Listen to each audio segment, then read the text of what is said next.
Pemerintah menggulirkan kembali bantuan sosial tunai (BST) selama masa pemberlakuan pembatasan kegiatan masyarakat atau PPKM mikro darurat. Masyarakat mengapresiasi kebijakan tersebut seiring banyaknya kegiatan ekonomi yang bertumbangan.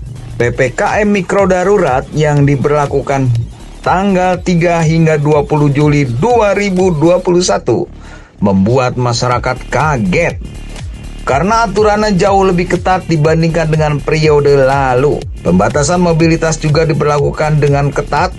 Aturan-aturan ini membuat masyarakat yang akan berdagang keluar kota harus menunjukkan kartu vaksin yang valid. Selama PPKM mikro darurat, tak perlu takut kondisi perekonomian akan terguling. Karena ini bukan lockdown total, hanya membatasi mobilitas.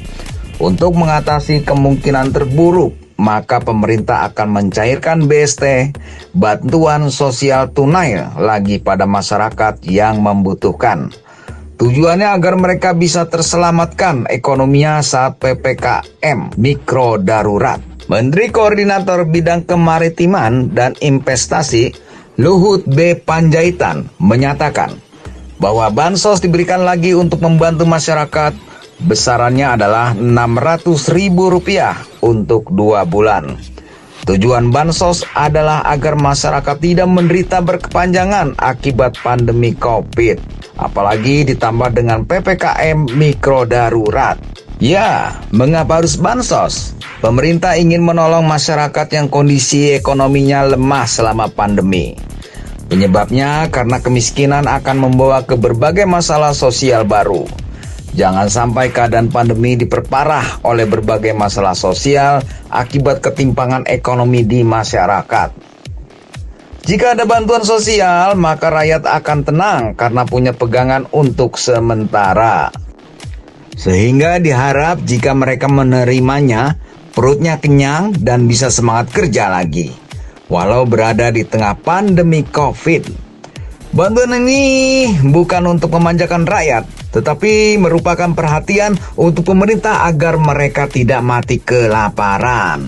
Bantuan juga diberikan secara tunai karena lebih praktis, tinggal transfer ke rekening bank BUMN atau diberikan pada masyarakat langsung jika mereka tidak ada nomor rekening di bank.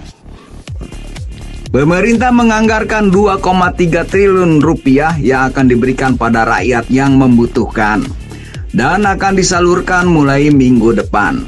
Evaluasi bansos juga dilakukan agar tidak ada oknum yang mengemplang, sehingga bantuan dipastikan utuh Rp600.000.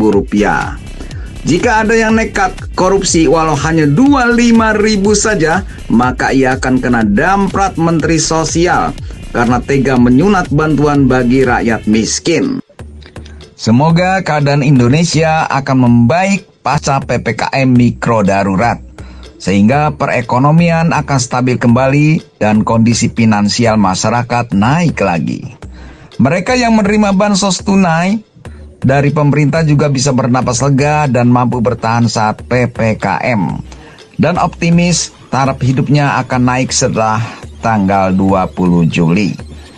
Bantuan sosial tunai adalah salah satu perhatian pemerintah untuk menstabilkan kondisi perekonomian masyarakat, khususnya saat PPKM mikro darurat diberlakukan.